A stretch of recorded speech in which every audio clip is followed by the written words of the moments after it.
The Dutch Blockchain Conference is an incubator of new plans and of new ideas. I think coming along to the third Dutch Blockchain Conference is very eye-opening to me, because the conference this year is maybe more than 3 times the size it was last year. I think we've been talking about this for 1.5 years or so, and now it's the big day, and it's great to see that everything is running so smoothly. You are people who strongly believe the best is yet to come for our country. And that is why I have already called for a coalition on blockchain in the Netherlands, in which ministries, supervisors, entrepreneurs work shoulder to shoulder, so to say, to create the right environment. Now also had the Dutch government on stage with their 16 proof of concept pilots. I mean, you know, I think it's really important for the government to actually be a stimulator of innovation here, because if they create a few blockchains that other parties can actually leverage on to build businesses, you know, that's just the way to go. We're very excited to have Gavin Wood here. He's the co-founder of Hyperion, and he's currently running IFCore. He will talk about, of course, what the whole thing from Hyperion will be and what his company does, but hopefully he will also talk about the latest crisis, which proves that this whole world will become a lot more grown up. Give him a big hand, Gavin Wood, and thank you very much for coming. I'm going to try and explain what Ethereum is without using too much technical language. So roughly speaking, it's this. You probably don't really need to understand those words to understand what it is. It's actually one of these. It's a computer, okay? So this is a computer from quite a long time ago, from the 50s. The first, probably most interesting feature is the fact that there's actually only one of them. So from the entire world, there's only one Ethereum computer. So the same computer, everybody uses it. And the programs that run on it can all kind of interact with each other as though they were running on the same computer. And that's kind of a new thing. So it's very difficult to shut it down or corrupt it or break it. Very difficult. Not impossible, but very difficult. So if you look at blockchain technology, it's a global system and it's instant clearing all around the world at a fraction of the cost of the existing economy. And what are the cool things that you can do with it? Well, ultimately, the interoperability that blockchain provides is that I could have my entire financial and legal life with in one platform and use it in a single click of a button. Do anything, right? Change my phone subscription from one subscriber to another one with a single click. Change any asset for another asset, and all of those things are going to be possible with one supplier with a single click, giving permission to that supplier. Which before that would be you going to every single supplier, doing your KYC, giving your identity and signing up, a very tedious process, which is all going to be converged. What we now see is that there's a lot of focus on fintech, or just even more precise, I think, on a lot of in the payment and in the lending space. But potentially, a blockchain can actually change and really revolutionize the whole infrastructure around a lot of markets, actually in any supply and demand market. With the help of blockchain, I believe we have a unique opportunity to take a big leap forward. I dare you and the decision makers in The Hague to take that leap with us. Mr. Eenhoorn, you think about what could governments do with blockchain? Tell me. Well, for everything we do, transactions for instance, we need a third party, a trusted third party. And blockchain makes it possible that people and the government are exchanging a lot of things, identity for instance, but also sort of transactions in health, or transactions like fintech transactions between governments and businesses and people. So really, why is the business interested in blockchain? And I would say this is the first time I've worked in a piece of technology where I've got CEOs, CFOs, as well as the architecture and the engineering teams interested in this. And why is that? And the reason is, it's a little bit of a Goldilocks technology. It gives you this idea of I can have cost savings and benefits, but at the same breath, I can drive an innovation agenda across some of my long-running business processes that have been resistant to change for decades. I believe if you look at its capability, with all the things we're seeing, it is a transformative, piece of technology that's. And the thing is, it's so many industries. If it was just financial services market, I'm not sure it was just focused on that. Yes, it'd be important. But it's a fact, you can start looking at it for managing digital health records. You can start seeing it looked in taxation and government, between government departments. You can start seeing it in the pharmaceutical industry, the supply chain, the automotive, the aerospace. We haven't hit an industry yet that says, no, this has got no interest to me. Personally, I think if you look at healthcare, there must be a huge opportunity in getting that further streamlined. But the same goes for a lot of governmental tasks. And if we could all benefit that, for instance, the land registry, together with our mortgages and notaries, etc., if we could create something that would speed up the whole process and make it indeed easier for a customer to get a mortgage and to do that within a full week, and everything, I don't know, and not just the offer. No, but get everything done at the same time with a few clicks, if you see the amount of paperwork there. But that's what we're trying to do, engage some people from outside as well in this journey. We actually from the start combined our techies, who were, by the way, far ahead of the game in terms of thinking what blockchain actually is and can do, etc. They were talking about this and they were actually doing stuff when our business people were still thinking about fintech is something new, and these guys were already working on that experience. But from the start, we combine our business people with the techies, and you can, by the way, debate whether our business people should become techies a bit more. Working with ING, I thought they were really, big and dinosaurish. But actually the opposite was true, and the people that I meet around here are really intelligent when it comes to seeking problem solution fits to basically the solutions that my kind of people build. Thank you. Introduction. Thank you very much for having me. Hi everyone, and my name is Masha, and I will present Ascribe.io to you, an application built on top of blockchain to address very specific issues in the digital art world. And the problem that Ascribe is addressing can be basically summarized in one question. How do you own something when bits can be copied freely? Ascribe.io was created to help digital creators of digital content to timestamp their claim of authorship, create unique digital editions, and transfer usage rights. What about putting digital identities on the blockchain? That's an interesting idea, because remember the key problem that I alluded to. If this is a good model of identity, if digital identity is essentially a key pair at its heart, then the problem of looking after that private key becomes the key digital identity problem. Well, I was here talking about identity because, that's one of the big problems. Like when you talk about doing more business on the blockchain or storing things on the blockchain, doing transactions on the blockchain, you get 5 minutes into the conversation before somebody starts talking about identity.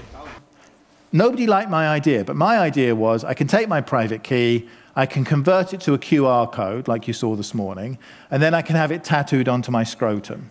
And I thought that would be a very effective way of managing the private key and making sure that it was, largely private, right? Like if you wanted to know who I am right now, I could show you my British passport. Well, how would you know whether that's a real British passport or not? You've got no conceivable way of knowing whether that passport is real, unless you're some anti-terrorist genius that I don't know about. And you've no idea whether that passport is still valid or not. How do you know it's not been revoked or lost or stolen or whatever? So, like, I show you my passport, but that's not real security. It's a sort of pretend security, and we want to get away from that.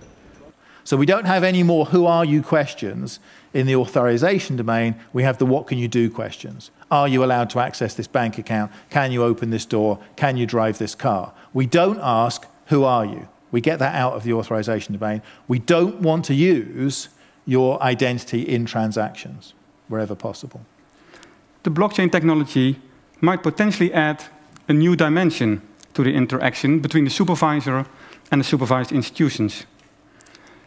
If they share a blockchain, the supervisor can automatically see all verified transactions. That would simplify life a lot, I would think. And what we do is to study this blockchain technology by first adapting the prototype Bitcoin software ourselves. Because the idea is that when you do it yourself, you learn at a much deeper level than if you would do desk research or talk to other people. We do also that, of course, but on top of that, we also experiment ourselves. So we built our own variant of the Bitcoin called the DNB coin. And just to avoid misunderstandings, DNB coin is only developed for internal test purposes. It will not be put into circulation. Sorry for that. If you look at trade finance, which is a very interesting field for blockchain technology, because it's complex and international and you need a trusted information. If you look to the Port of Rotterdam, we are not seeking the cooperation in the terms of Port of Rotterdam being a client of the bank, but as a logistical partner in the chain. Before a blockchain, you see an ecosystem, and what you see on this picture is a lot of steps. And also per step, a lot of documents. So you see an exporter, you see an importer, a bank of the exporter, a bank of the importer, the customs. If you go to blockchain, you have still exactly the same parties there, but one thing changed, and that's in the circle. And that's where the shared ledger is, and where you have shared information about where the goods are, what the status of the goods are. So what you make easier is the flow of information through the blockchain. So for us, the challenge is not necessarily collecting the data, but it's much more kind of the sharing the data amongst this supply chain. We very much believe that you don't make the difference on the infrastructure. You make the difference on the services on this infrastructure. If I would put my money in Bitcoins instead of euros, what would be my advantage? I think it's your Bitcoin. If you have digital euros, you have it somewhere else. You have it at the bank. Yeah. Okay. With Bitcoins, they are yours. If you screw it up, your Bitcoins are gone. If you don't, they are yours and no one can touch them. How big is this going to be? What do you think? Your prediction for this year and next year? Okay, it's going to be big, and I don't know if it's this year or next year. There is a need for a global ledger. And right now there are still only two contenders, which is Ethereum and Bitcoin. And that's where I think it's heading. It's looking at use cases that have a global impact and where interoperability is key. Now there's a problem with Ethereum. Somehow $50 or $60 million disappeared, right? What happened? So, there are a few things to explain about this. The first thing is that the problem isn't with Ethereum itself, but the problem is with one of these applications, with one of these smart contracts. So the smart contracts are not built into Ethereum. Ethereum exists sort of on a lower level. And these software run on the higher level. So it's like saying, well, this website's broken, and it's not saying the same thing as the internet's broken. Right. So Ethereum's like the internet. It just sort of works. But yes, one of the websites, as it were, that sits on Ethereum broke. This website was called the DAO. Okay. Now the DAO was envisioned as some sort of mechanism so that people could pay in Ether, and this Ether could be used to sponsor projects, and if the projects ended up becoming profitable, people would be able to make some of those profits back. And what happened was, due to a technical flaw in the DAO, in this piece of software, in this website that sits on top of Ethereum, someone was able to attack it and to drain about 1/3 of the money that the DAO had managed to collect into a child DAO, so into a kind of an offspring of the same sort of thing, but an offspring. Now, the reality is that the money is still sitting there, so we know precisely where it is. We can see it in the system. There's a balance. It's big. It's bigger than it should be. But there's a different owner. But there's a different owner. So what do we do? Well, you know, this is an interesting problem. We got 3 choices, basically. We do nothing. And when I say we, I don't mean, you know, we, some elite people who are just like controlling everything. I mean the Ethereum and the DAO community. We enact a soft fork, which would basically be a very, very kind of easy, simple, low-risk way of altering the network protocol slightly, just sort of nudging it into a direction in order to freeze that 14% of funds. Or we hard fork, and that's a much more significant undertaking. It would actually alter the protocol in a significant way.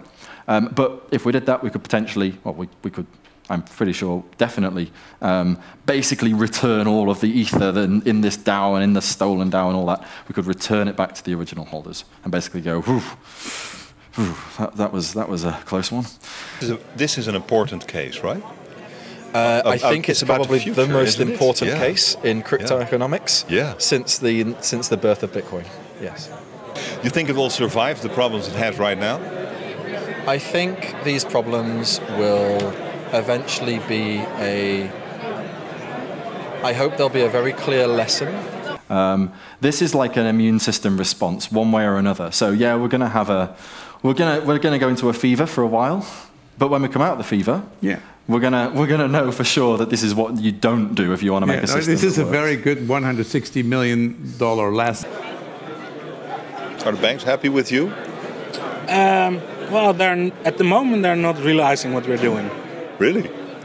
I don't think so. If I look at the event that happened just recently, and look at the talks that were given, I think they're just still researching the whole idea. You're doing what they are researching. Yes.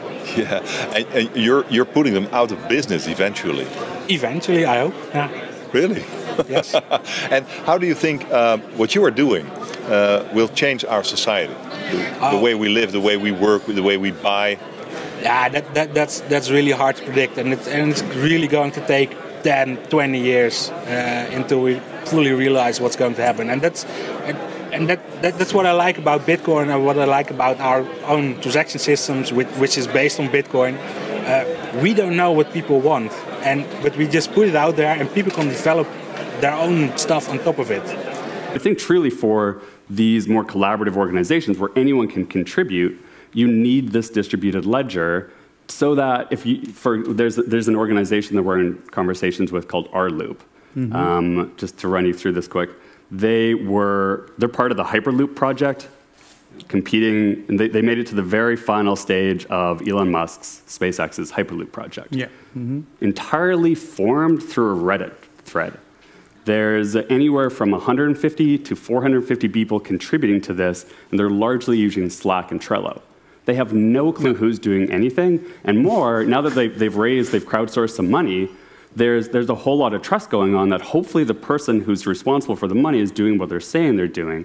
And what they're looking to have is a more open way to actually see and allow this open organizational model, but to be able to trust the people involved by not needing to trust them. Yeah, it's much more than technology. It is. It's a social thing too. What do you think will happen to our society when blockchain is coming up to speed? Well, I think that's long term, but I think it does present a very fascinating view of what could happen in the future. The final presentation here was about how companies have evolved from the 16 to 1800s and 1800 to 2000s. We're now still in the age of the large companies. I think it's much more going to be about a collaborative society going forward, which is going to give more people a chance to actually participate in the economy at larger scale. How? How? Because everybody can be a value-creating unit on the internet, right? Mark Buitenhek, this is the third conference, first at ABM, then at your place, now at KPMG. What did you think of this conference, version 3.0? Well, first of all, it's the first blockchain conference, right? The last two times been Bitcoin. So I guess you're broadening your scope, and that's exactly what's happening, right? First it was focused on banking, now it's the medical world, art. And one of the great things of this conference, I thought actually, was the performance of Ethereum. Standing here in such dire straits and such difficult circumstances, I really appreciated that he was here and that he sincerely was looking for answers, right? Yeah. I think he's a hero, yes. And why is that? Because he's so honest at stage and searching for an answer. I really love that. Instead of a promotional talk, he was really honest, vulnerable. Last year was a great event, and it was very much like, well, let's see what we can do with the blockchain. And this event is all around, there are things we can do, and how are we going to do them? So I think it's fantastic progress in a year's time. And I am tired, but also delighted because I got new energy. I think it's nice to see that the conference breaks out of its own size. In the Dutch we say dat het uit zijn voegen breekt. Gefeliciteerd, wat een mooie dag. Hou maar op. Ja, het is genoeg, hè?